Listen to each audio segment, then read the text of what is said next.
우리가 다 예수 믿고서 능력 있는 삶을 살기를 원하지요. 그렇죠? 어떻게 능력 있는 삶을 살게 되는 것입니까?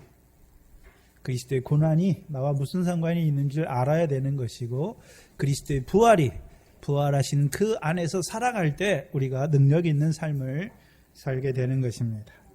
오후 시간에는 7절에 보시면, 마태복음 28장 7절에 보시면, 또 빨리 가서 그의 제자들에게 이르되 그가 죽은 자 가운데서 살아나셨고 너희보다 먼저 갈릴리로 가시나니 거기서 너희가 배우리라 하라. 보라, 내가 너희에게 일렀느니라.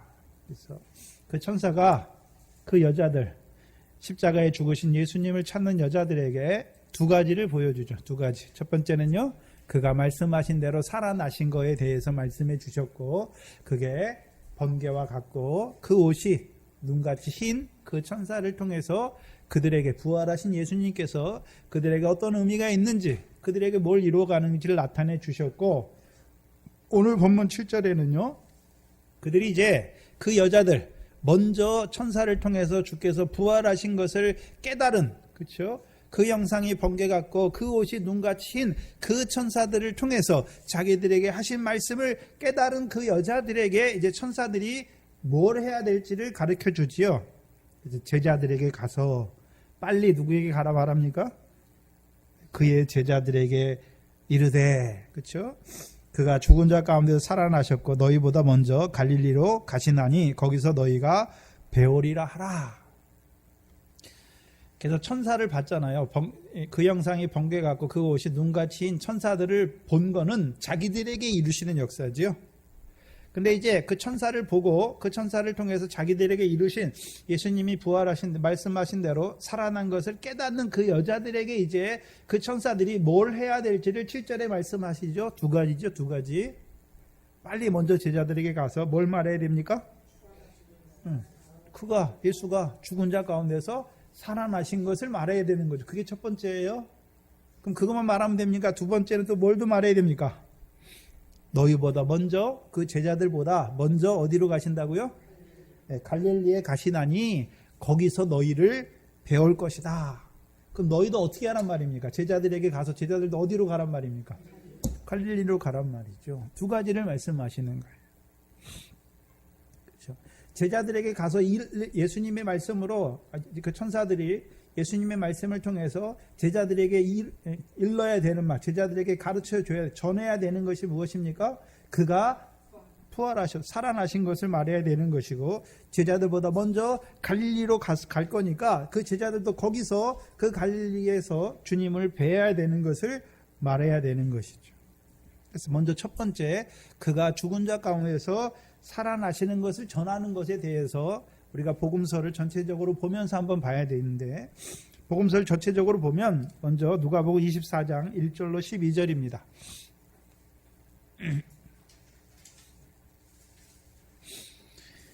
자, 여기 말씀을 듣는 분들 중에, 우리 동산교회 성도들 중에, 그렇죠, 예수님이 부활하신 안식 후 첫날을 본문 말씀이 나왔잖아요.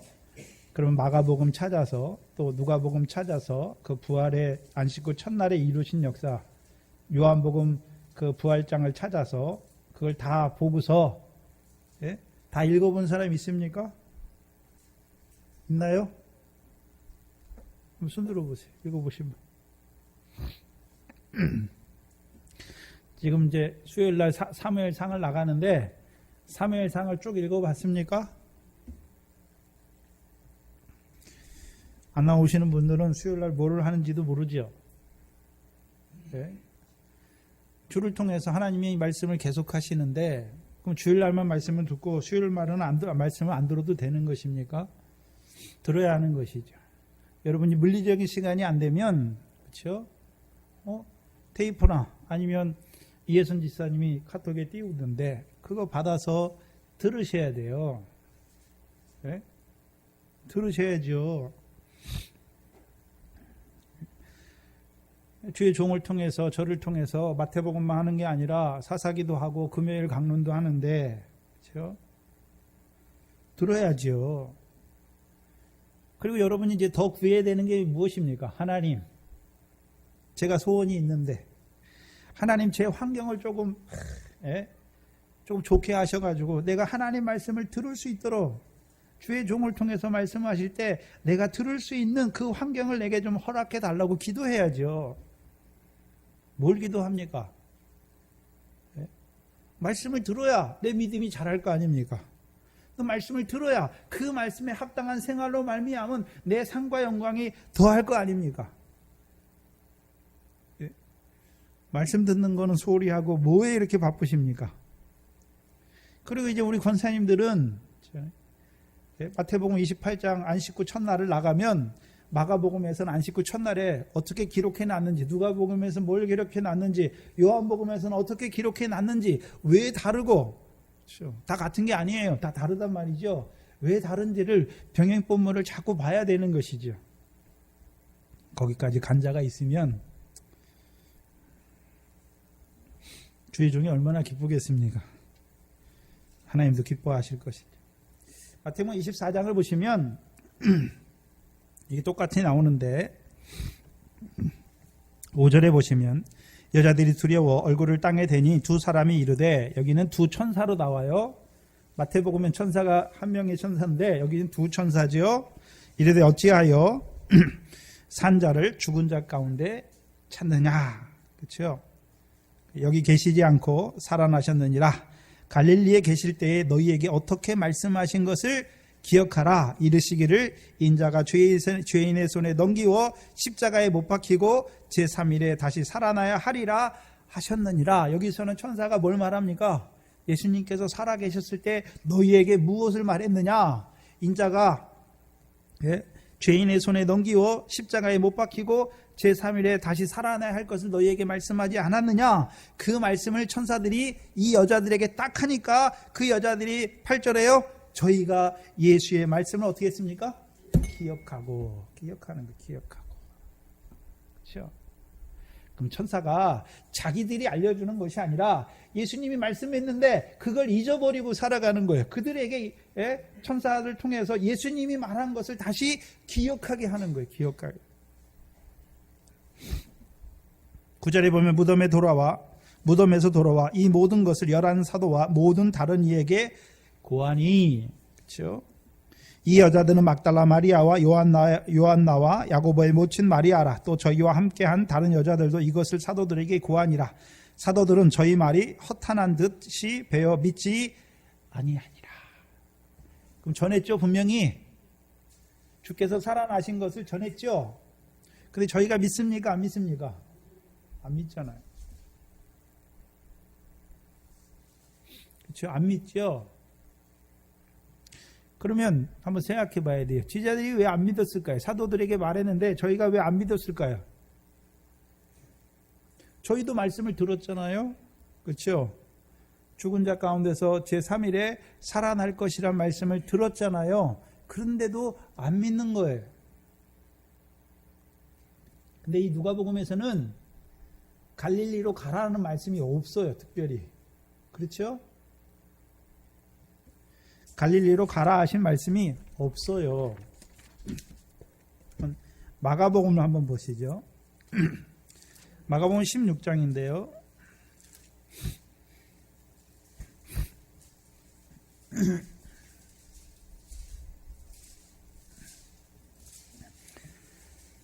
마가복음 16장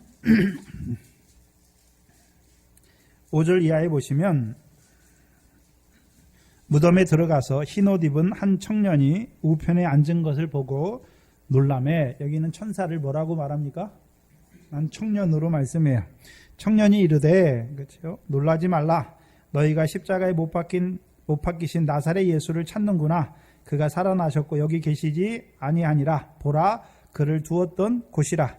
가서 그의 제자들과 베드로에게 이르기를 예수께서 너희보다 먼저 갈릴리로 가시나니 전에 너희에게 말씀하신 대로 너희가 거기서 배우리라 하는지라. 여자들이 심히 놀라 떨며 나와 무덤에서 도망하고 무서워하여 아무에게 아무 말도 하지 못하더라. 여기서는 여자들이 분명히 말을 들었는데 아무에게 아무 말도 하지 못했죠.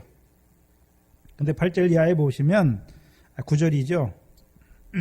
예수께서 안식 후 첫날 이른 아침에 살아나신 후 전에 일곱 귀신 쫓아내어 주신 막달라 마리아에게 먼저 보이시니 마리아가 가서 예수와 함께하던 사람들의 슬퍼하고 울고 있는 중에 이 일을 고하매 그들은 예수의 살으셨다는 것과 마리아에게 보이셨다는 것을 듣고도 믿지 아니하더라. 분명히 전했지요. 근데 전했는데 특별히 여기 보시면 이 여자들이 갔는데 여자들은 무서워가지고 아무에게 아무 말도 못했죠. 누가 말합니까? 부활하신 예수님을 만난 자들이 말하는 거예요. 그래서 마태복음에서는 부활하신 예수님을 천사들의 말만 들은 자들은 말하지 못하는 거예요. 가서. 왜요? 말만 들었지 부활하신 주님을 만나야 말할 수 있는 거예요. 그렇죠? 그래서 마태복음에서는 두 마리아는 천사들의 말을 듣고 무서움과 큰 기쁨으로 가다가 누구도 만납니까? 부활하신 주님을 만나고 그 주님이 주시는 말씀을 줬으니까 가서 전하는 거예요.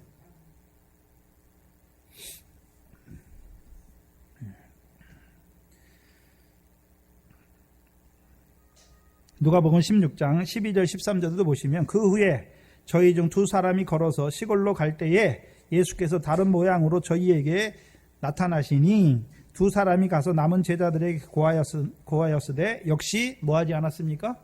믿지 아니했다. 생각해 보세요. 제자들은 살아계실 때 예수님이 하신 말씀을 들었었다 자들인데, 그렇죠? 왜 믿지 아니합니까? 왜 믿지 아니할까요? 근데 여기 분명히 막달라 마리아에게 나왔고, 그 다음에요 또 여기 그 후에 두 사람 걸어서 시골로 내려가는, 누가복음 24장에 엠마오로 내려가는 두 제자들이죠. 그렇죠? 근데 누가 믿게 되냐 하면, 그렇죠? 누가 부활하신 예수님을 믿게 되냐 하면 누가 믿습니까? 전체적으로 보면 엠마오로 내려가는 두 제자가 뭐에 대해서 둘이 말하면서 갈 때 믿게 됩니까? 근래에 예루살렘에서 있었던 일, 예수님께서 십자가에 죽으신 그걸 생각하면서 둘이 가잖아요. 그리고 무덤에 가는 자들은 다 어떤 자들이었습니까? 십자가에서 죽으신 예수를 찾는 자들이 믿는 거예요. 근데 제자들은 안 가요. 안 간단 말이죠. 안 간다는 말이 무엇입니까? 십자가에 죽으신 예수를 찾지 않기 때문에 부활하신 주님을 봤다고 하는 그들의 말도 믿지 못하는 거예요. 무슨 말이냐 하면 왕의 십자가, 그리스도의 십자가가 나와 무슨 상관이 있는 줄 알지 못하는 자들은 부활에 대해서 아무리 말해도 지식적으로는 알지만 그게 믿어지지는 않는단 말이에요. 오늘 예수 믿는 자들이, 예수 믿는 사람들이 다 나는 예수 그리스도의 십자가와 부활을 믿는다 말하지만 그들의 실제 삶에서는 그 부활하신 주님과 함께하지 않아요. 예수님만 부활했어요. 근데요, 예수님의 부활이 예수님만 부활합니까? 우리도 죽은 자 가운데서 일으키시고 이제 부활시켜 주시는 것입니까? 자기는 부활의 생명으로 살지 못해요. 죽은 자예요. 믿지 않는 거예요. 만약에 믿는다면 어떤 자들이 되는 것입니까? 살아계신 하나님, 오늘도 우리를 위해서 간구하시는 그 하나님으로 말미암아 이제 온전한 구원에서 자라가는 자가 되는 거예요. 오늘도 예수의 피를 힘입어 지성소 가운데로 열어놓은 새롭고 산 길로 가는 자가 되는 거예요. 근데 그렇게 살지 못해요. 그 새롭고 산 길로 가야 우리 양심에 성령의 피뿌림을 주셔서 악을 깨닫게 해요. 우리 마음에 있는 악을 깨닫게 하시고, 그렇죠? 우리 몸을 맑은 물로 씻어서 모든 더러운 것에서와 모든 우상을 섬기면서 우리를 온전케 하는 역사가 없단 말이죠. 없어요, 그들은. 그러니까 여전히 어떻게 살아갑니까? 예수 믿으면서도 세상과 짝하고, 예수 믿으면서 세상 걸 바라보고, 예수 믿으면서도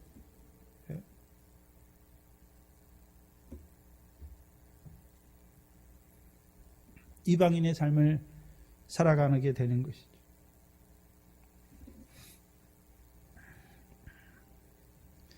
누가복음 16장 14절을 보시면 예수님께서 그 후에 11제자가 음식을 먹을 때에 예수께서 저희에게 나타나 저희 믿음 없는 것과 무엇이 없습니까?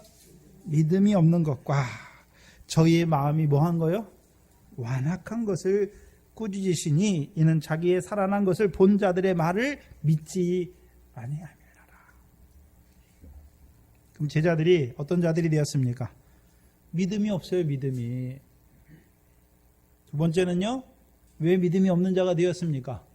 마음이 완악한 거예요. 완악해.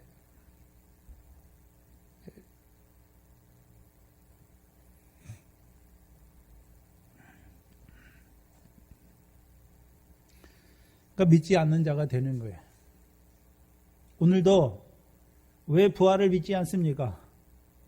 믿음이 없으니까 못 믿는 거예요. 왜 믿음이 없습니까?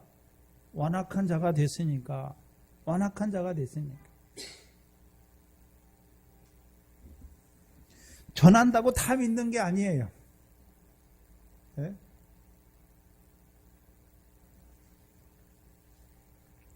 주셔야 되는 거예요. 네? 먼저는 우리 완악한 마음을 어떻게 됩니까? 녹여주셔야 되는 거죠. 믿어지게 하시는 것이죠. 성경을 읽는 기독교인 중에 예수 부활했단 말을 모르는 사람이 어디 있습니까? 다 알죠. 근데 문제는 무엇입니까? 그게 자기와 무슨 상관이 있는지를 깨닫지 못하는 자로 살아가는 것이죠.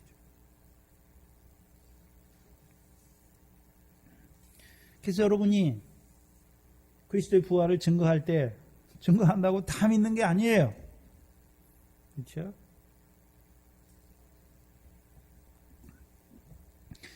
그럼 믿음이 없고 완악한 자들이 되었잖아요. 누가요? 예수님의 제자들이 말씀을 받았는데 완악한 자로 살아가요. 믿음이 없는 자로 살아가요. 누가요? 동산교회에 속한 성도들이. 이 말씀을 듣는 자들이 믿음이 없어요. 왜요? 완악한 자로 살아가기 때문에.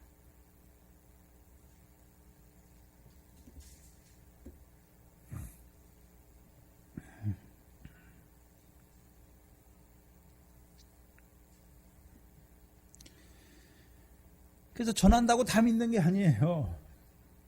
그럼 완악하고 믿음이 없는 자들이 되면 어떻게 됩니까? 꾸짖어야죠. 저희의 믿음 없음을 꾸짖어야 되는 거예요.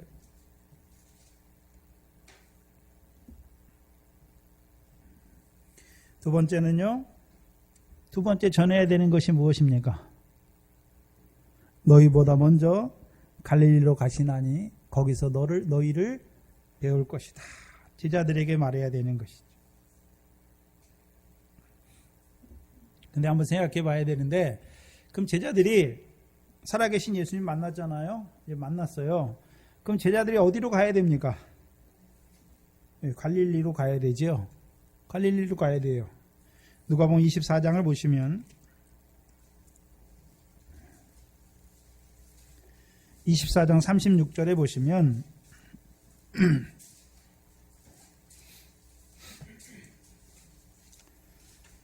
누가복음 24장 36절 이하에 이 말을 할 때에 예수께서 그 가운데 서서 가라사대 너희에게 평강이 있을지어다 하시니, 그럼 이 말을 할 때에 그럼 이 말을 어디서 했습니까? 지금 이 말을 하는 것은 예수님이 하는 것이 아니라 그 앞에지요. 35절이죠.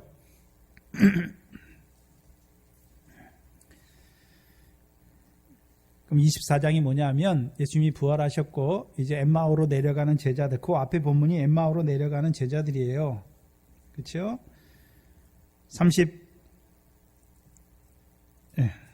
31절부터 보시면 엠마오로 내려가는 그 제자들에게 예수님이 같이 가면서 말씀을 풀어주시죠. 30절부터 보죠. 저희와 함께 음식을 잡수실 때에 떡을 가지사 축사하시고 떼어 저희에게 주심에 저희 눈이 어떻게 됐습니까? 밝아지매. 그러면 예수님과 함께 가고 있잖아요. 그리고 선지자들로 하신 말씀을 전했잖아요. 근데 더디 믿어요. 그들에게 예수님께서 이제 그렇죠, 성경을 풀어서 그리스도가 고난받고 영광에 들어가야 될 것을 말씀하잖아요. 그리고서 그 다음에 떡을 떼어서 예수님께서 축사하시고 저희에게 줄 때에 비로소 어떻게 됩니까? 눈이 밝아지는 거예요. 네? 그러면 부활이 믿어지는 것도 그렇죠. 예수님이 뭘 줘야 됩니까? 설명해 주고 그렇죠? 그리스도가 고난받고 영광에 들어가야 될 것을 성경을 통해서 풀어주고 그 다음에요 떡을 떼어 주실 때 이제 눈이 밝아서 믿어지게 되는 거예요. 누가 그러면 축사하시고 떡을 받는 자가 돼야 되는 거죠. 왜 주께서 주시는 떡입니까? 목사가 하는 말이 아니라 주께서 주시는 말씀으로 받을 때 그게 믿어질 때 이제 믿어지는 거예요. 눈이 밝아서 그인 줄 알아보더니 예수는 저희에게 보이지 아니하는지라 저희가 서로 말하되 길에서 우리에게 말씀하시고 우리에게 성경을 풀어주실 때에 그럼 뭐 성경을 풀어줬는데 뭐에 대해서 풀어줬습니까? 25절 26절이잖아요. 27절까지 누가복음 24장 25절 26절 27절에 보시면 미련하고 선지자들이 말한 모든 것을 마음에 더듬 있는 자들이여 그리스도가 이런 고난을 받고 자기의 영광에 들어가야 할 것이 아니냐 하시고 이에 모세와 및 모든 선지자의 글로 시작하여 모든 성경에 쓴 바 자기에 관한 것을 자세히 설명하잖아요. 그러면 구약의 성경이 누구에 대해서 설명한 것입니까? 예수님에 대해서. 그럼 예수님에 대해서 단지 하나님의 아들에 대해서 설명합니까? 그리스도께서 이 땅에 오셔서 고난받고 후에 영광에 들어가야 될 것을 성경을 통해서 풀어서 설명한 것입니까? 성경을 통해서 풀어서 설명했잖아요. 그러면 구약의 모세로부터 선지자들의 하신 말씀이 무엇입니까? 그리스도의 고난과 십자가를 증거했다는 것이죠. 부활을 증거했다는 것이죠. 그래서 길에서 우리에게 말씀하시고 우리에게 성경을 풀어주실 때 예수님이 성경을 뭐 했습니까? 풀어주는 거예요. 풀어주는 거. 구약의 선지자들로 예언하신 이것이 나의 고난과 나의 부활에 대해서 말씀하신다는 것이다 말해주는 거예요. 그때 어떻게 됩니까? 우리 속에서 마음이 뜨겁지 아니하나요? 아 그렇구나. 그럼 부활하셔야겠구나. 그리고 곧 33절에 곧 그 시로 일어나 예루살렘에 돌아가 보니 11사도와 및 그와 함께 앉는 자들이 모여 있어 말하기를 주께서 과연 살아나시고 누구에게 나타나셨다고요? 시몬에게 나타나셨다 하는지라. 35절에 두 사람도 길에서 된 일과 예수께서 떡을 떼심으로 자기들에게 알려지신 것을 말하더라. 그렇죠? 길에서 된 일, 예수님께서 자기들에게 성경을 풀어서 설명한 일과 떡을 떼심으로 자기들에게 부활하신 예수님을 이제 계시해 주신 것, 나타내 주신 것을 말하는 것이죠. 근데 이들이 지금 어디에 있습니까? 어디에 돌아왔나요? 33절에 곧 그 시로 일어나 어디에 돌아왔습니까? 예루살렘에 돌아와서 그 예루살렘에 누가 있습니까? 11사도와 및 그와 함께한 자들이 모여 있잖아요.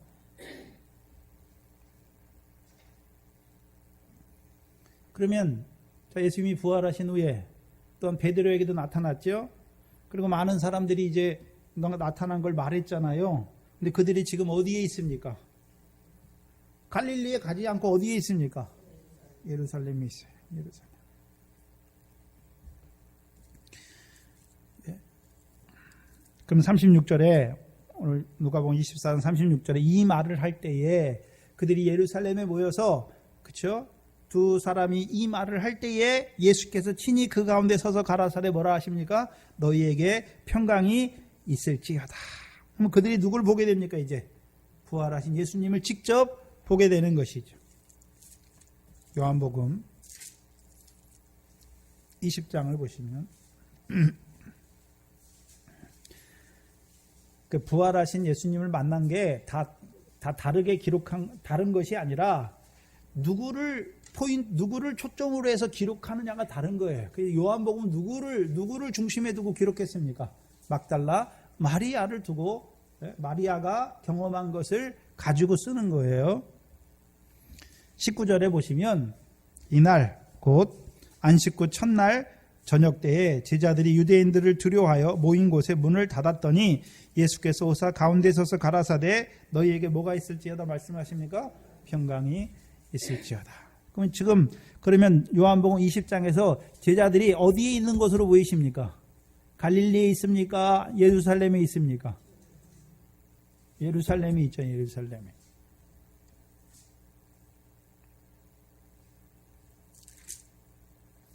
그리고 24절 이하에 보시면 26절에 보시죠. 여드레를 지나서 제자들이 다시 집 안에 있을 때에 도마도 함께 있고 문들이 닫혔는데 예수께서 오사 가라사대 너희에게 평강이 있을지어다. 이때도 어디로 보이십니까? 여기 집이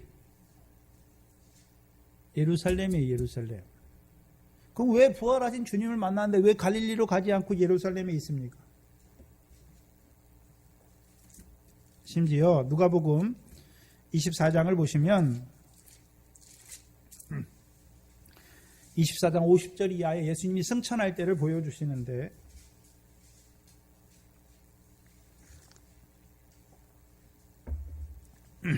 누가복음 24장 50절에 예수께서 저희를 데리고 베다니 앞까지 나가사 손을 들어 저희에게 축복하시더니 축복하실 때에 저희를 떠나 하늘에 올리우시니. 그러면 어디서 승천하셨습니까? 베다니죠. 그럼 베다니는 그렇죠. 누가복음에 보면 예수님이 감람산을 통해서 예루살렘에 올라갈 때 첫 번째 거치는 곳이 어디입니까? 벳바게와 베다니잖아요. 베다니는 예루살렘에서 가까운 곳이죠. 예루살렘 초입이에요. 예루살렘을 동쪽으로 감람산을 넘어서 예루살렘에 들어갈 때 그 벳바게와 베다니죠. 베다니. 길이적으로는 약 예루살렘 동쪽 3km 지점이에요. 그래서 그 길을 통해서 예루살렘으로 올라가는 것이죠. 그럼 예루살렘 부근이잖아요. 갈릴리가 아니에요. 예루살렘 부근이 이 베다니에서 올라가는 것이죠. 그렇다면 왜 천사에게 또 예수님은 왜 그 부활하신 후에 그 여자들에게 왜 갈릴리로 가라, 그렇죠? 갈릴리에서 제자들을 뵐 것이다. 왜 갈릴리로 가라고 말씀하시는 것입니까?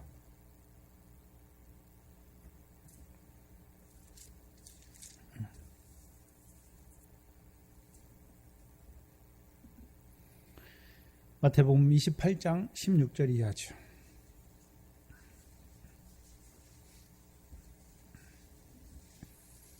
갈릴리에 가라는 의미가 무슨 의미입니까? 여기 나오잖아요. 마태복음 28장 16절 이하에 11 제자가 어디에 가서요? 갈릴리에 가자. 그럼 여기서 이제 마태복음에서는 갈릴리가 나오죠. 근데 마태복음 28장 16절 이하는 예수님이 부활하던 때가 아니에요. 이제 갈릴리에서 제자들을 만나시는 것이죠. 11 제자가 갈릴리에 가서 예수의 명하신 산에 이르러, 그래서 예수님께서 명하셨어요. 어느 산으로 오라고 명하신 것이죠. 산에 이르러 예수를 배웠고 경배하나 오히려 의심하는 자도 있더라.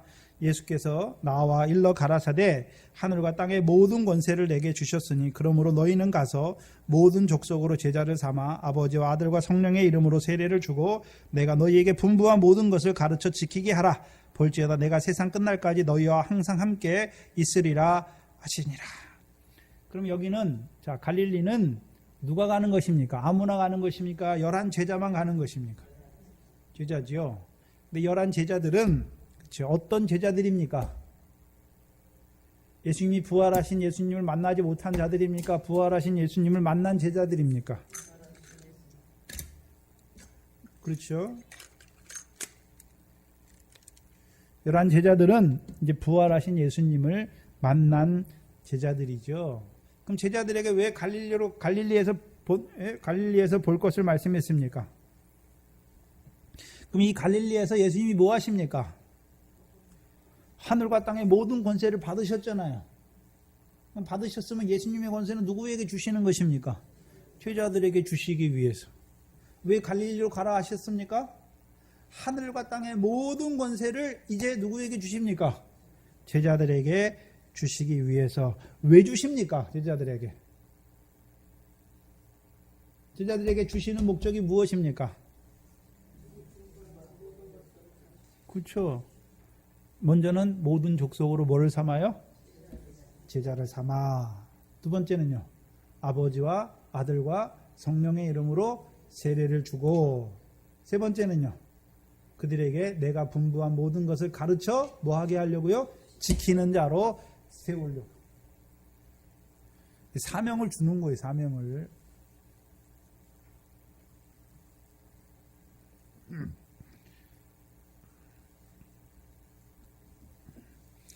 그렇다면 한번 생각해 보세요. 예수님 살아계실 때도 예수님이 제자들에게 마태복음 10장 1절에서 그렇죠? 귀신을 쫓아내고 모든 병과 모든 연약한 것을 고치는 권능을 분명히 주셨죠. 주셨어요, 분명히. 그렇죠? 그걸 가지고 이스라엘 집에 잃어버린 양에게 가라 하셨잖아요. 근데 그것과 여기서 주는 권세와 같습니까? 다릅니까? 예수님이 살아계실 때 주신 권세는 그 권세를 사용해서 뭐 하는 것입니까?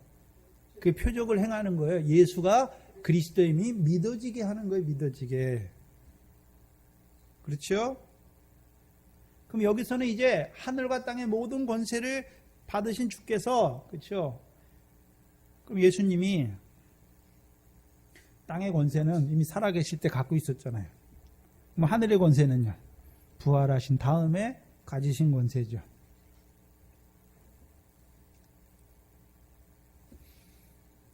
한마디로 하늘의 권세가 뭘까요? 온전케 되신 그 아들이 하나님 보좌의 우편에 앉으심으로 발생하는 권세. 무엇입니까? 오늘도 살아서 자기를 힘입어 하나님께 나아가는 자들을 뭐 하십니까? 온전히 구원하시는 권세. 왜요? 그가 살아서 항상 살아서 저희를 위해서 간구하시는 것이죠. 이제 그 권세를 줄 때 이제 제자들이 가서 뭐 하는 것입니까? 예수님이 살았을 때 제자들이 받은 권세는 그 권세를 행해서 예수가 하나님의 아들 그리스도임을 믿게 하는 것이고, 이제 예수님이 부활하신 후에 이들이 받은 권세를 가지고서는 가서 뭐 하는 것입니까? 제자를 삼는 거예요. 제자를. 자기들이 어떤 자였습니까? 제자였잖아요. 그러면 이제 그 제자들을 통해서 이제 제자를 낳게 하시죠. 그럼 제자는 특별히 어떤 자들입니까? 예수님만 쫓아가는 거예요. 예수님만. 그렇죠? 예수님만 쫓아가는 거죠. 그럼 예수님 쫓아가는다는 의미가 뭡니까? 예수님이 하신 일을 하는 자로 세우는 거죠. 분명히 그래서 요한복음에서도 내가 한 일을 너희도 하겠고 이보다 더 큰 일도 하게 하시는 거죠. 그래서 예수님이 이제 부활하신 뒤에 살아계실 때 예수님이 하던 일을 제자들도 하게 했고, 이제 부활하신 후에 그 제자들을 통해서 모든 족속으로 제자를 삼게 하셔서 그 제자들도 예수님이 하신 일을 행하게 하는 것이고 이보다 더 큰 일도 행하게 하는 것이죠.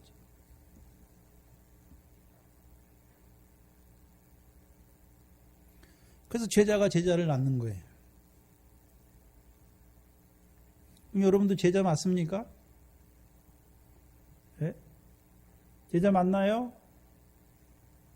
그럼 제자는 어떤 자로 살아가야 되는 것입니까?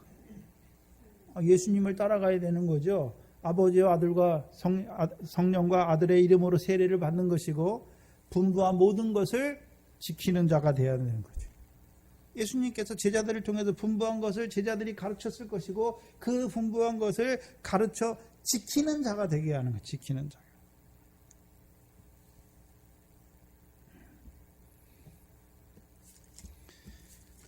이것을 요한복음에서는요. 요한복음 21장을 보시면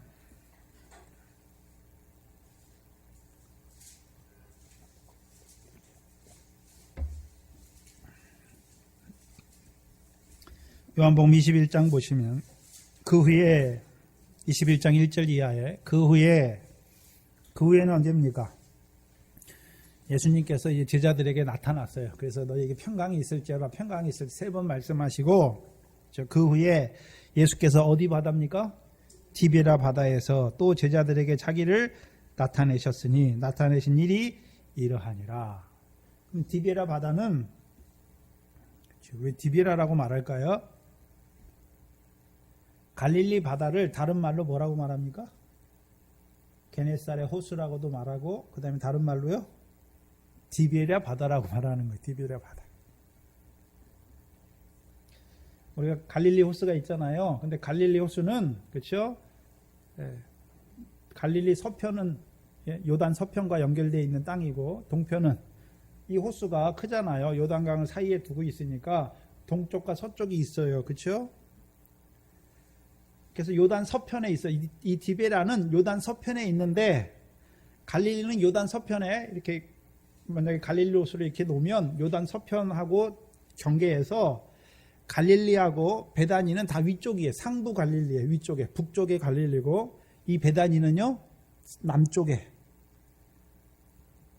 하부 갈릴리 하부 요단 서편에 있는 갈릴리 하부 갈릴리 강이 위에서부터 오니까 여기가 위쪽에 어디서부터 오나요? 헤르몬 산에부터 물이 내려오잖아요. 쭉 내려와요.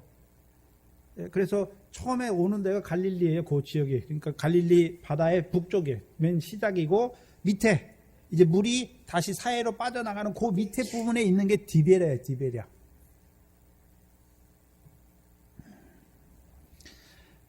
그럼 제자들이 지금 디베라 바다에 있잖아요. 왜 갈릴리 바다라고 말하지 않고 디베라 바다라고 말합니까? 그럼 디베라 바다는 어디에 있는 겁니까? 이게 갈릴리 지역이잖아요. 갈릴리 지역. 갈릴리 호수니까. 근데 디베라 바다라고 특별히 말한 거예요. 여기서 갈릴리 바다라고도 쓸 수 있는데 왜 디베라 바다라고 쓰는 것입니까? 디베라의 뜻이 있어요. 뜻이 뭐냐면 지키다라는 말이에요. 지키다. 지키다라는 말이에요. 뭘 지키는 것입니까? 주께서 분부한 모든 것을 지켜야 되는 것을 보여주시는 거예요. 그럼 요한복음 21장에서는 주께서 분부한 모든 것을 지키는 삶이 무엇입니까? 이제 그물로 고기를 잡는데 153마리를 잡아도 그물이 찢어집니까? 찢어지지 않습니까? 찢어지지 않는 자로 살게 하시는 것이죠.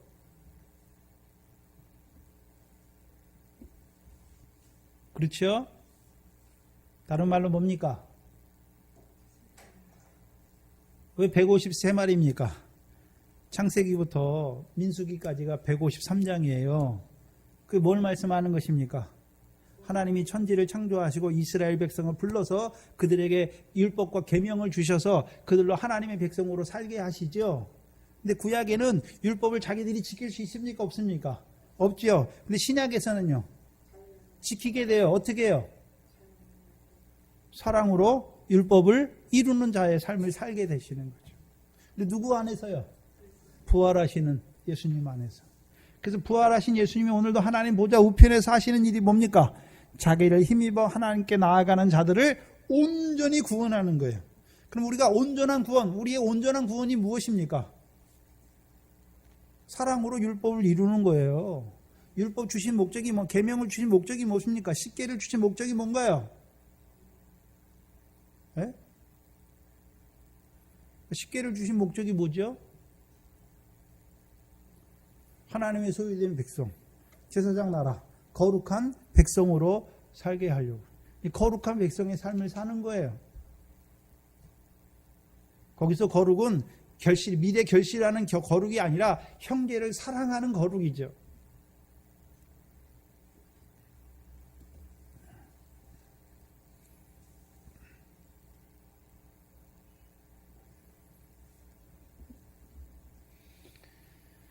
그게 디베라 바다예요. 그게 지키다라는 뜻이에요. 그럼 이제 뭘 지키는 자들로 살아가는 것입니까? 주께서 분부한 모든 것을 먼저 제자들이 지키게 하시는 거예요. 그 제자들로 하여금 뭐를 주셨어요? 구운 생선과 숯불에 구운 떡과 숯불에 구운 생선을 주셔서 그 삶을 살게 하시고 21장 15절 이하는 무엇입니까? 이제 그들에게 사명이죠. 그 조반을 먹은 자들의 사명이 뭡니까? 내 어린 양을 먹이라, 내 양을 치라, 내 양을 먹이라 하시는 거잖아요.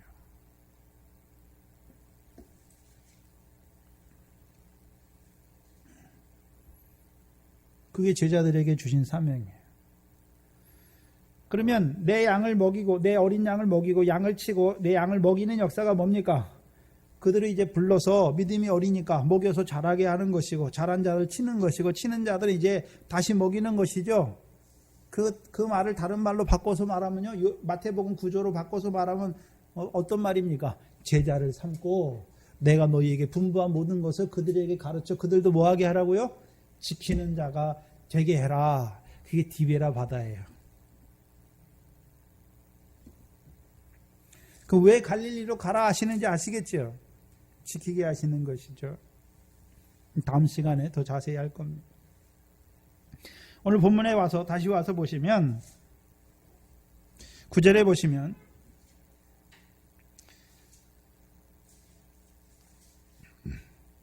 예수께서 저희를 만나 가라사대 평안하뇨 하시거늘 여자들이 나가서 그 발을 붙잡고 경배하더라. 경배하죠. 여기서 평안하뇨라는 말은 우리가 말하는 샬렘 이런 평강의 뜻이 아니에요. 여기서 평안하뇨라는 말은 인사말이에요. 인사말. 그래서 이 말이 언제 쓰였냐면 마태복음 26장 보시면 26장 49절에 26장 49절에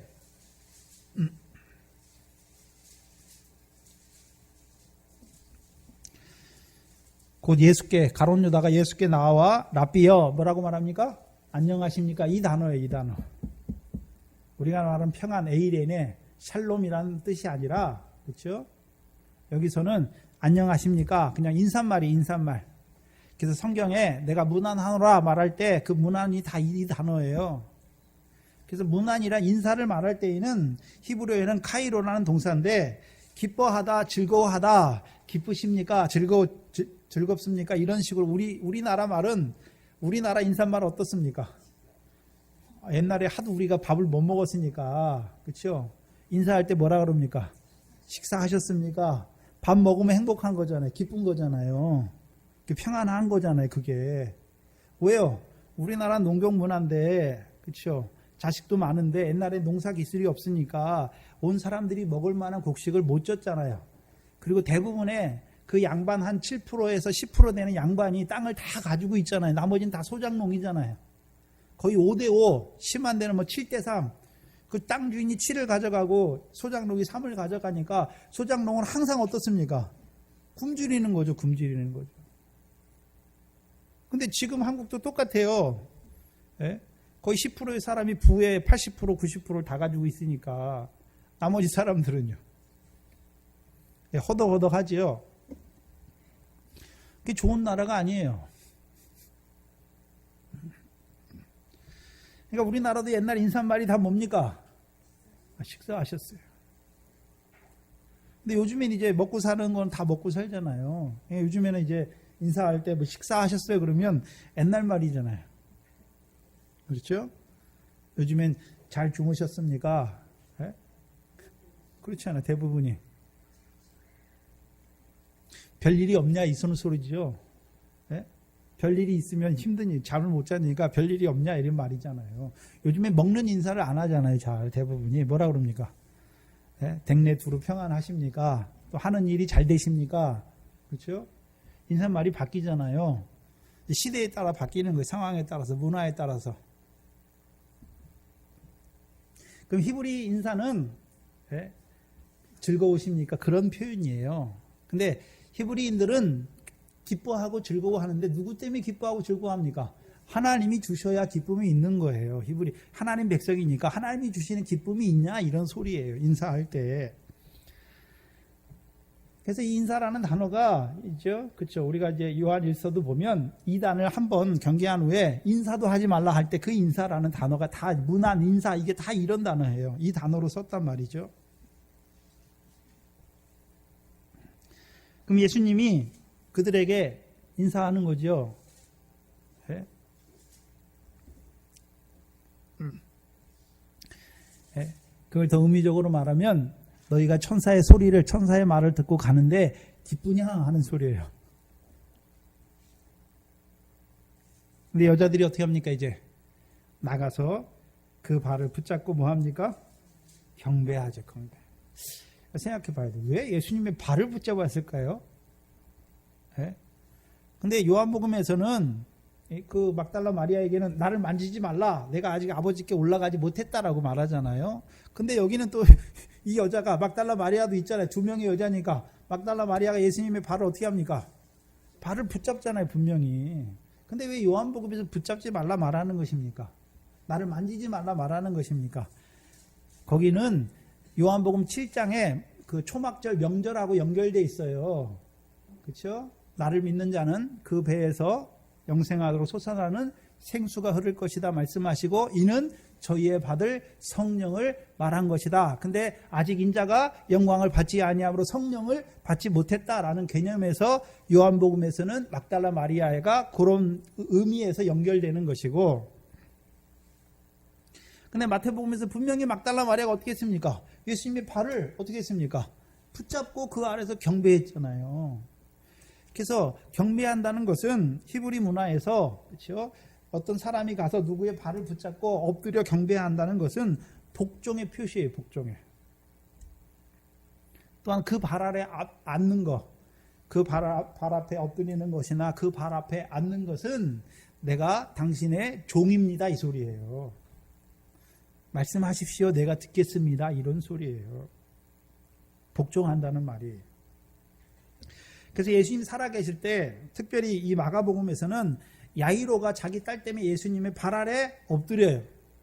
또 수로보내기 여자도 예수님의 발 아래 엎드려요. 그렇죠?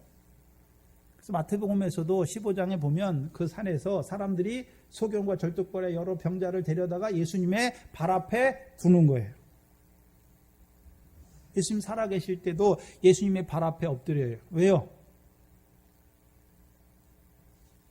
예수님께서 예수님의 권능 앞에 엎드리는 거잖아요.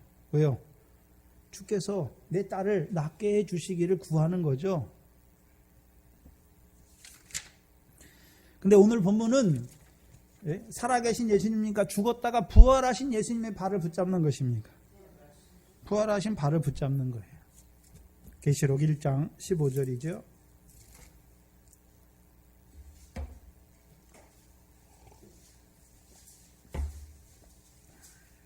부활하신 예수님의 발을 보여주는 데가 계시록에서 딱 나오는데, 계시록 1장 15절에 보시면 그 발은 풀무에 단련한 빛난 주석 같고, 그렇죠? 예수님의 발을 말할 때는 뭐에 단련했습니까? 풀무에 단련한 빛난 주석 같은 발이에요. 발은 발인데 풀무에 예수님이 시험 받고 고난을 연단을 받았다는 거예요. 시험을 받았다는 것이죠. 그래서 시험을 통해서 시험에 졌으면 빛난 주석이 아닌데 시험에서 이기신 거예요. 그래서 빛난 주석이 되는 거예요. 그래서 욥기서에 보면, 그렇죠? 발의 개념이 뭡니까? 길을 가는 거죠. 그래서 여러분이 잘 아는 욥기서 23장 10절이 뭡니까? 나의 가는 길을 그가 아시나니, 오직 그가 아시나니, 그가 나를 뭐 하는 거예요? 단련한 후에는 내가 정금같이 나올 것을 말씀하잖아요. 그럼 욥이 걸어가는 길에 하나님이 욥을 어떻게 하십니까? 연단하세요. 풀무에 넣어서 연단하세요. 뭐 하게 되려고요? 정금 같게 하시려고. 그럼 예수님도 분명히 뭐가 있었습니까? 연단이 있었어요. 연단. 그럼 예수님의 연단이 무엇입니까? 히브리서 5장 8절로 10절입니다.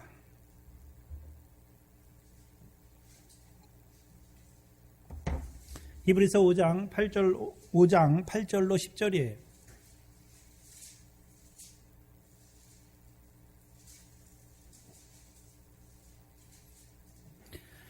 그럼 예수님이 여기 보시면 5장 8절에 그가 아들이시라도 받으신 고난으로 순종함을 배워서 어떻게 되셨습니까?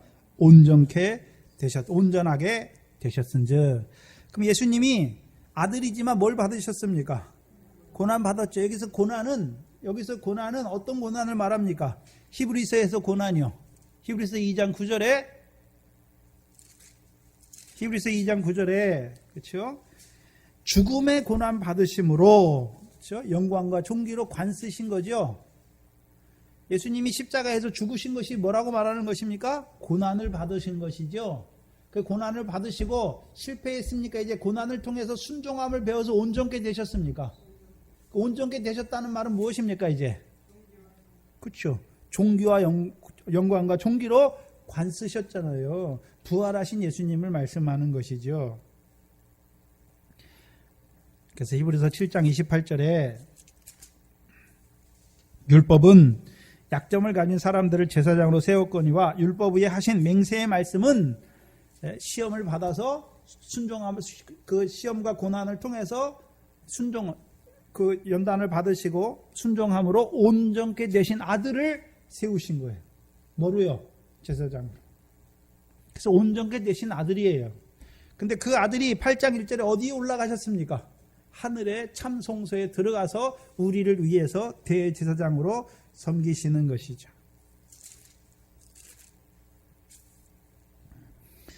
히브리서 5장 8절에 다시 돌아오셔서 보시면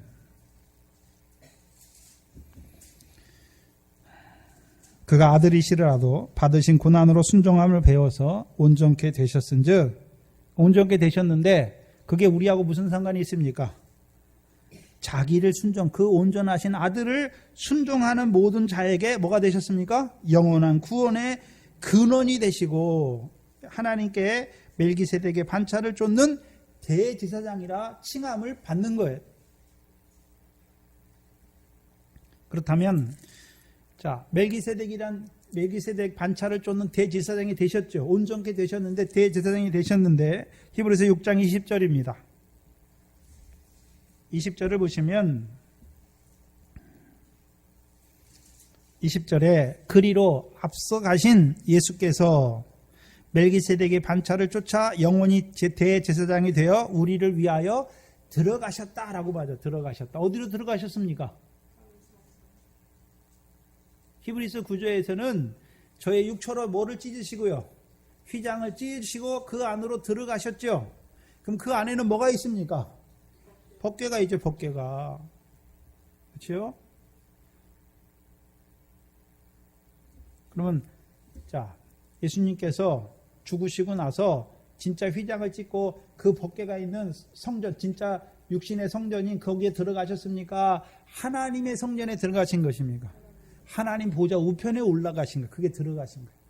자기 몸을 찢으심으로 이제 하나님 보좌 우편에 앉으신 거죠. 거기서 하나님의 큰 집 다스리는 제사장이 되신 것이죠.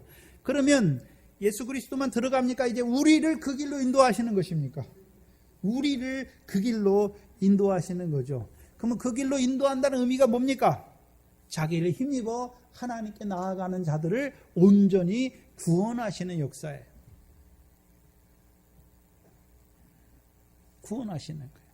어떻게 해요? 우리 양심에 성령의 핏부림을 주셔서 악을 깨닫게 하시고 우리 몸을 맑은 물로 씻어주셔서 참마음과 온전한 믿음으로 하나님을 섬기게 하는 거예요. 하나님 앞에 살아가는 자로 세우시는 것이죠. 그게 주님의 발을 붙잡는 거예요. 네? 그럼 주님의 발은 고난받으심으로 온전케 되셨잖아요. 우리의 영원한 구원의 근원이 되시고, 예?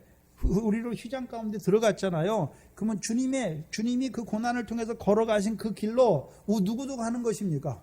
그 대제사장 안에 온전케 되신 아들을 믿는 자들도 예수를 힘입어 그 길로 가는 것이죠.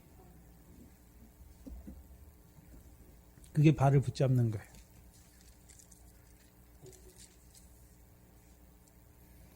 붙잡고 경배하는 것이죠. 그리고 10절에 보시면 이에 경배하는 그들에게 이제 예수님께서 직접 말씀하세요. 가라사대 무서워 말라. 뭐 하지 말라고요? 무서워 말라. 그래서 마태복음 28장에는 1절에서 10절까지는 무서워 말라라는 말이 2번 나와요. 2번. 그렇죠? 첫 번째 어디서 나옵니까? 5절에 천사가 여자들에게 일러 가로되 너희는 뭐 하지 말라고요? 무서워 말라. 그렇죠? 그럼 이 여자들이 뭘 봤기 때문에 무서워했습니까? 그 형상이 번개 같고, 그렇죠? 그 옷이 눈같이 흰 천사들을 볼 때에 두려워했잖아요. 그렇죠? 그리고 두 번째는 무서워 말라 할 때는 예수님의 발을 붙잡고 경배하는 그 여자들에게 예수님께서 뭐 하지 말라 하십니까? 무서워 말라 말씀하는 거죠. 그거 생각해 봐야 되는 것인데, 그럼 무서워 말라라고만 하십니까? 이제 무섭지 않게 하시고 무서워 말라 말씀하시는 것입니다. 그럼 천사를 통해서 여자들에게 무서워하지 말라라고 하셨는데 뭐를 통해서요? 살아나셨어. 그가 그 말씀하신 대로 살아나신 것을 보여주니까 이제 뭐 하는 자가 됩니까? 무서워하지 않는 자가 되는 거예요. 두려워하지 않는 자가 되는 것이죠. 근데 봐야 하는 것은 그 천사들을 만났어요. 그래서 무서워하지는 않지만 7절의 말씀을 들었잖아요. 빨리 제자들에게 가서 갈릴리에 가라. 그 말씀하셨잖아요. 그 말씀을 이제 듣고 갈 때 8절에 그 여자들이 무서움과 큰 기쁨으로 가잖아요. 뭐가 있습니까? 무서움이 있어요. 큰 기쁨이 있는데 또한 그와 함께 뭐가 있습니까? 무서움이 있잖아요. 왜 여기 무서움은 무슨 무서움입니까?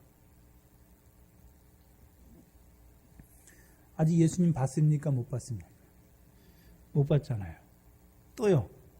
제자들에게 하신 말씀. 너희보다 갈릴리로 가라. 너희보다 먼저 갈릴리에 가실 거니까 거기서 너희를 뵐 것이다.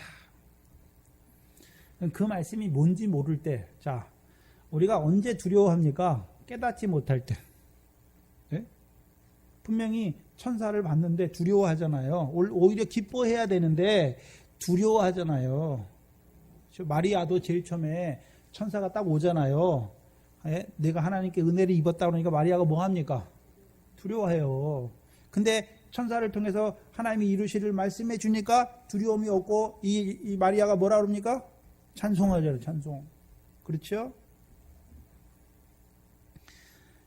그러면 첫 번째 두려움은 천사를 통해서 그가 말씀하신 대로 살아나셨다. 그 말씀을 이제 깨달을 때 큰 기쁨이 있었죠. 근데 두 번째 천사를 통해서 너희 갈릴리로 먼저 가라. 저희를 갈릴리에서 뵐 것이다 말씀하실 때 그 말씀이 무슨 의미인지를 깨닫지 못할 때는 두려움이 있어요. 두려움이. 근데 예수님께서 만나시고 뭐라 하십니까? 두려워 말라 말씀하시죠. 그리고 가서 누구에게요? 내 형제들에게. 내 형제들에게. 갈릴리로 가라 하라. 거기서 나를 보리라. 그럼 내 형제라고 할 때는 예수님도 아들이고 이 제자들도 누구로 세울 겁니까? 아들로. 하나님의 아들로 세웠잖아요. 그렇죠. 그럼 예수님은 어떤 아들입니까? 예수님이 마태복음 12장 50절에서 하늘에 계신 내 아버지의 뜻대로 행하는 자가 내 형제요 라고 말씀했죠. 그럼 예수님도 육신을 입고 있을 때 자기 마음대로 합니까? 하늘에 계신 아버지의 뜻대로 행하는 것입니까? 아버지의 뜻대로 행하는 거예요. 그러면 예수님이 제자들에게 아버지의 뜻을 가르쳐서 그들도 아버지의 뜻대로 하면 그들이 누굽니까? 형제예요, 형제. 근데 여기서는 예수님이 살아계실 때 말하는 것이 아니라 여기서는 부활하시고 나서 내 형제라고 말하잖아요. 제자들을. 그렇죠?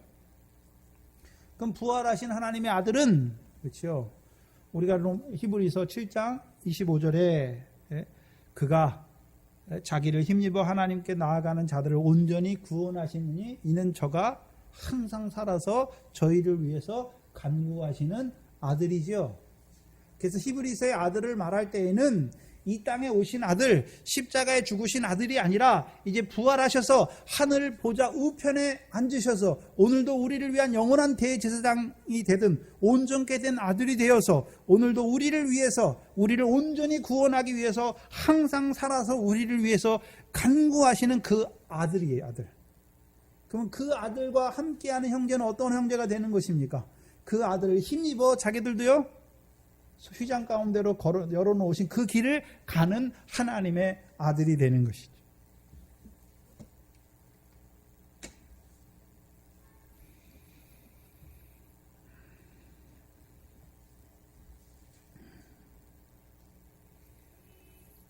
그래서 우리가 마태복음 16장 16절에 주는 그리스도시요 살아계신 하나님의 아들이라고 말할 때 그렇죠?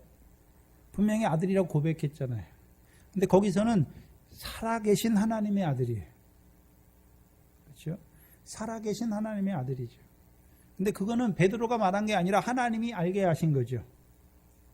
근데 살아계신 하나님의 아들이 되려면 뭐 해야 됩니까? 이제 고난받고 죽임을 당하고 제3일에 살아나야 하죠. 그것을 가르쳤더니 베드로가 뭐라 그럽니까? 주여 그리 마옵소서 가난한 자가 되는 것이. 왜 깨닫지 못하니?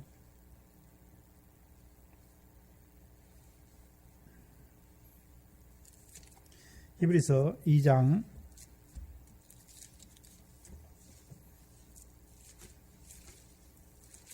9절 10절입니다.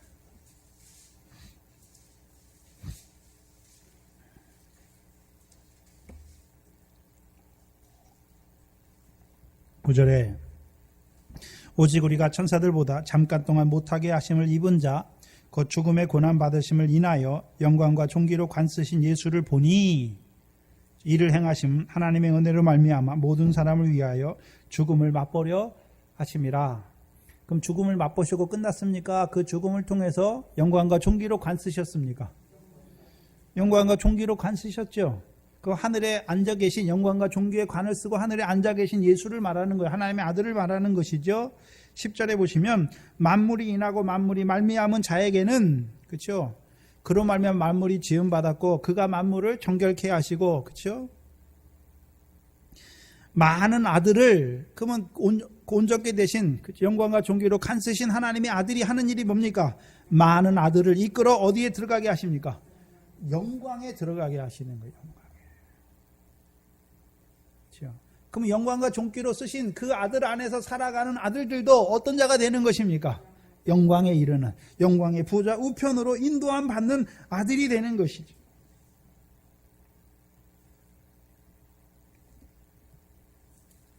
그렇다면 그 제자들을 갈릴리로 부르신 이유가 무엇입니까? 내 형제잖아요. 그럼 너희가 먼저 그 영광에 들어가는 자가 되고, 그럼 너희도 가서 이제 제자를 삼아서 그들도 어디에 들어가게요? 영광과 존귀로 관쓰신 그 하나님 온전케 되신 아들 안에서 그들도 그 영광에 이르는 자로 세워가도록 가르치라는 것이죠.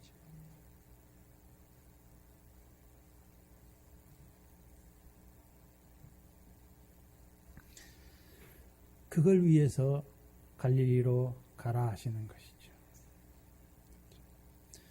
내 형제로 세우시기 위해서 온전케 되신 그 아들의 형제로 세워주셔서 그들도 이제 영광에 들어가는, 온전한 영광에 들어가는 자로 세우시기 위해서 갈릴리로 가라 하시는 것이죠.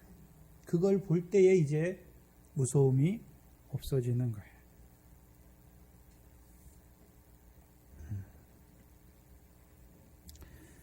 다른 말로는요, 사랑 안에서, 사랑은 두려움을 쫓아내는 거예요. 그렇죠? 어떤 사랑입니까? 오늘도 살아서 나를 온전히 구원하시기 위해서 살아서 나를 위하여 간구하시는 그 사랑을 깨닫는 자들. 그럼 그 사랑을 깨닫는다는 것은 그냥 하나님 주께서 나를 사랑하시는 그것이 아니라 오늘도 그 사랑을 우리에게 이루시기 위해서 성령을 우리 마음에 성령을 통해서 우리 마음에 핏부림 주셔서 양심의 악을 깨닫게 하시고 몸을 맑은 물로 씻어주시는 그 사랑 안에서 행하는 자들. 그들도 이제요 온전한 믿음으로 살아가는 자가 되게 하시는 것입니다. 자라가야죠. 여기까지. 우리가 아들이에요. 그 나라와 의를 구하는 하나님의 아들인데 언제까지 기도나 미래 결실이나 보리의 결실을 하는 그 자리에만 있겠습니까? 자라가서 이제 온전한 믿음으로 우리의 삶이 이제 온전한 믿음으로 살아가는 그 하나님의 자녀로 살아가야죠. 99세 아브라함과 같이 나는 전능한 하나님이라 너는 내 앞에서 행하여 완전하다, 온전하다란 말이에요. 하늘에 계신 너희 아버지의 온전하신 것 같이 너희도 온전한 자가 되라 하시는 거죠. 우리 보고 되라 하는 것이 아니라 온전케 되신 그 아들 안에서 우리를 온전케 하시는 거예요. 그럼 어떤 게 온전한 걸까요? 하나님이 우리를 위해서 예비하신 그 상과 영광의 온전한 자로, 온전한 그 상과 영광에 합당한 온전한 믿음으로 살아가라 라는 말씀이에요.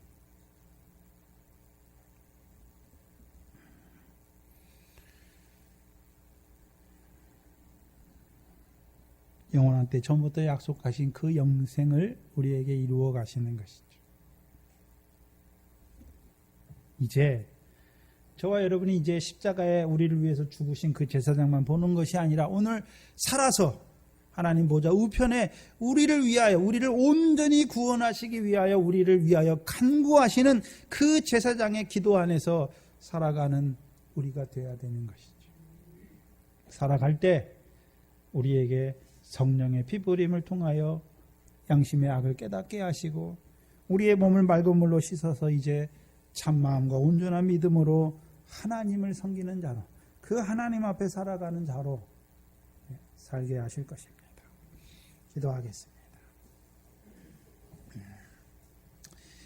하나님 아버지 감사합니다. 그 영원한 때 전부터 약속하신 그 영생을 이루시기 위하여 그 아들을 보내셨고, 또한 고난받으심으로, 십자가의 고난받으심으로 순종함을 배워서 온전케 되신 그 아들 안에서 우리를 불러주셔서 이제 그 아들로 말미암아 우리를 온전케 하시는 그 역사를 우리에게 깨닫게 하여 주시니 감사합니다. 오늘도 온전케 되신 그 아들 안에서 살아가는, 그 아들 제사장을 믿고 살아가는 저희들 되게 하여 주시옵소서.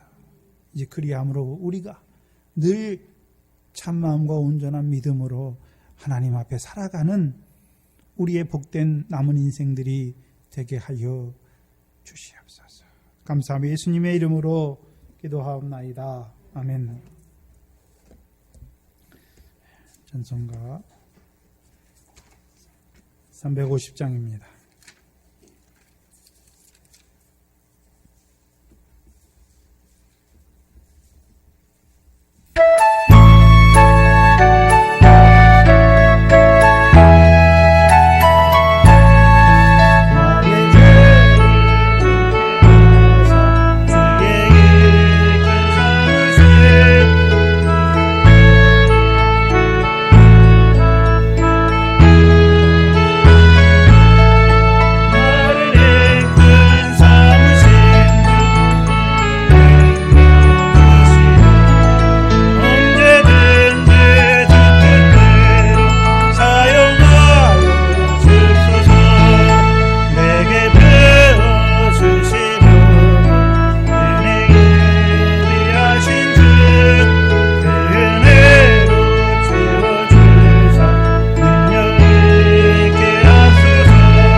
주기도문으로 예배를 마치겠습니다. 하늘에 계신 우리 아버지여, 이름이 거룩히 여김을 받으시오며 나라의 임하옵시며 뜻이 하늘에서 이룬 것 같이 땅에서도 이루어지이다. 오늘날 우리에게 온 양식을 주옵시고 우리가 우리에게 죄진 자를 사하여 준 것 같이 우리 죄를 사하여 주옵시고 우리를 시험에 들게 하지 마옵시며 다만 악에서 구하옵소서. 나라와 권세와 영광이 아버지께 영원히 있사옵나이다. 아멘.